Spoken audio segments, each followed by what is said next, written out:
அன்றன்றை காண என் தேவைகள் யாவையும் உன் கரம் நல்கியதே.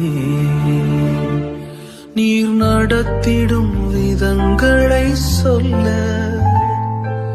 பூரண வார்த்தையே இல்லை. நீர் நடத்திடும் விதங்களை சொல்ல ஒரு பூரண வார்த்தையே